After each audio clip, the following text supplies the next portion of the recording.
Bom dia a todos, clientes e investidores da XP Investimentos. Estamos dando início à nossa reunião matinal. Os mercados amanheceram hoje em tom de cautela. As bolsas no mundo todo operam sem uma tendência definida, com alguns mercados operando em alta, outros mercados com leve queda.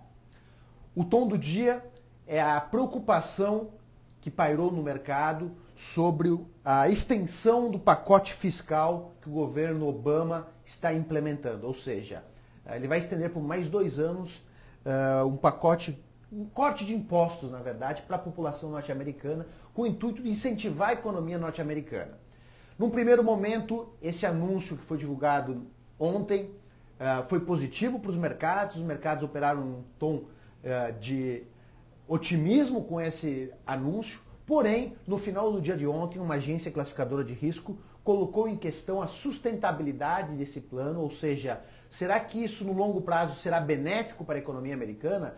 Será que os déficits que isso vai gerar para a economia norte-americana não vão trazer um problema muito maior no futuro? E isso trouxe uma preocupação muito grande para os investidores, que praticamente envolveram toda a alta do dia de ontem no final do pregão. Após o anúncio de ontem dessa preocupação dessa agência de classificação de risco sobre o futuro da economia americana, os mercados praticamente viraram do positivo para o negativo, fechando todas as bolsas dos Estados Unidos em baixa ontem, e o nosso pregão também, que vinha com uma alta bem consistente ao longo do dia, fechou em baixa. Será que isso pode interferir no pregão de hoje, Gilberto? Bom dia!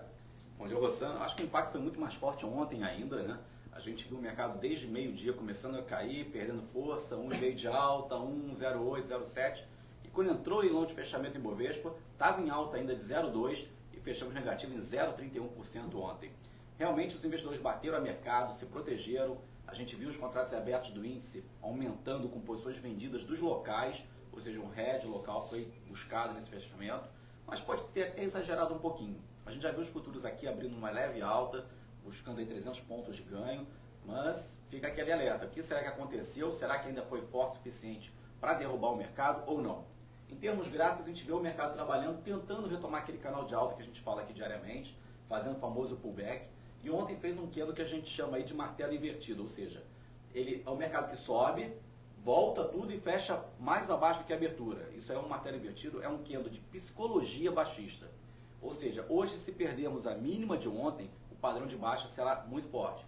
Como estamos positivos, pode amenizar. Então o mercado para ficar atento, a gente continua testando 70 mil, não fechamos acima, precisamos desse rompimento para ter um padrão de alta para buscar os 73, caso contrário a gente vai cair os 3 mil pontos de novo, pode buscar os 67, que é o próximo suporte. Então momento de atenção, cautela, proteção, né? Os contratos abertos mostram que os investidores estão fazendo isso, e a gente recomenda também uma proteção nesse momento, Rossano. Ok, Gilberto, obrigado pela participação. Ricardo, o mercado de commodities está operando num tom de cautela no dia de hoje? Também, Rossano, realmente um dia meio negativo, podemos assim dizer, similarmente ao que ocorreu ontem. O mercado de commodities, de forma muito parecida ao que aconteceu com o mercado acionário, teve uma sessão de reversão ontem, né? O mercado abriu firme e recuou forte, fechando aí de uma forma, de certa forma, bastante negativa nos principais mercados, especialmente o petróleo, que vinha registrando uma alta mais significativa nos últimos dias e puxando os demais.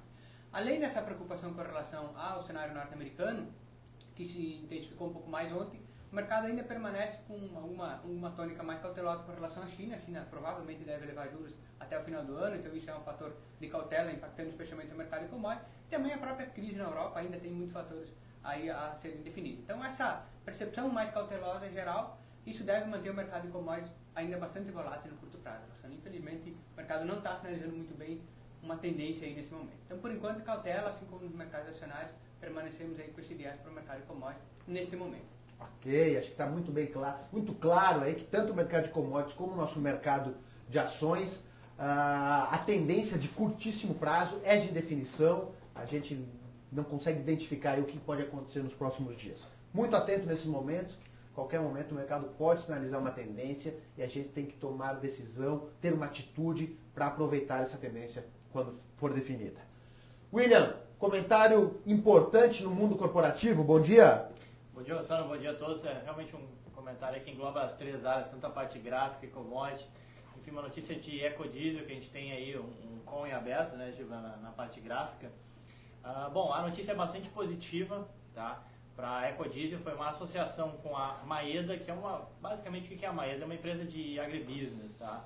70% do faturamento da Maeda vem da venda de soja e os outros 30% se dividem entre milho e algodão. Tá? Por que foi positivo essa associação com a Ecodiesel? Não tanto pelo valor, pela relação de troca, pelo fato da operação no curto prazo, mas sim pelo longo prazo da Ecodiesel. No último trimestre, terceiro trimestre, 90%, cerca de 90% dos custos da Ecodiesel vieram exatamente da compra do óleo de soja. Então hoje a Ecodiesel atualmente ela compra o óleo de soja de diversos produtores para produzir o biocombustível para daí sim poder atender a sua demanda.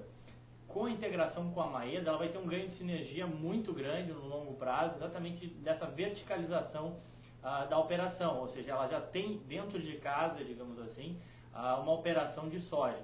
Tá? Então com isso ela supre a sua necessidade de matéria-prima, não precisa ir a mercado comprar a soja, consegue através da Maeda suprir sua necessidade. Além disso, ela deixa de ser uma empresa única e exclusivamente de biocombustível e passa a ser uma empresa realmente de agribusiness que a gente vê no longo prazo, enfim, os fundamentos para commodities se mostram bastante positivos. Né? Então com isso, ou seja, diversificação de receita e autossuficiência em matéria-prima, isso traz um view positivo, bastante positivo para a Ecodiesel, que enfrentava aí, no setor específico dela de atuação de biocombustível um cenário tanto quanto complicado, tá? Ou seja, com custo para cima por conta da soja e com preços bastante exprimidos nos últimos leilões. Então, ou seja, viu bastante positivo para o longo prazo aí da Ecodiesel com esse deal com a Maeda. Ok, William, vamos aguardar como o mercado vai reagir a essa notícia com relação à Ecodiesel. Em termos de agenda macroeconômica, nós temos praticamente notícias apenas no mercado interno, a agenda externa é bastante vazia. Dentro aqui no mercado interno nós temos dois indicadores importantes, um que foi divulgado agora há pouco, que é o IPCA, principal índice de inflação, o índice de inflação oficial do governo, que veio com uma alta de 0,83 no mês de novembro. Em linha aí com o que o mercado esperava, o mercado trabalhava com 0,75 e 0,92, nós aqui da XP trabalhávamos com uma alta de 0,88, veio uma alta de 0,83, mais uma vez demonstrando pressões inflacionárias, principalmente vindo do grupo alimentos. E o outro dado importante da agenda é a divulgação da nova taxa Selic, que será divulgada hoje, no final do dia. Nós estamos aí no segundo dia de reunião do Copom, a última reunião do Copom do ano, a última reunião do Copom do presidente Henrique Meirelles. O presidente Henrique Meirelles aí que está encerrando um ciclo bastante interessante de 8 anos frente ao Banco Central Brasileiro. Foi o presidente de Banco Central do Brasil que mais tempo ficou no cargo e podemos dizer aí que está fechando com chave de ouro. Teve uma gestão com maestria à frente do Banco Central, controlando a inflação, a política monetária muito correta ao longo desses anos. E hoje ele encerra esse ciclo com a sua última reunião e, na nossa visão, manterá a taxa Selic em 10,75 ao ano.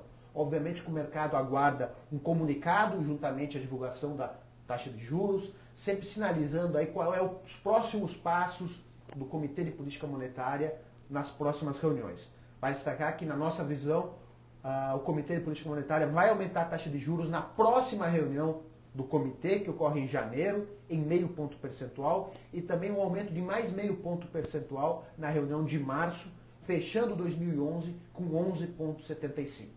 Esses são os destaques de hoje. Quero agradecer a presença de todos vocês. Obrigado pela atenção e até amanhã.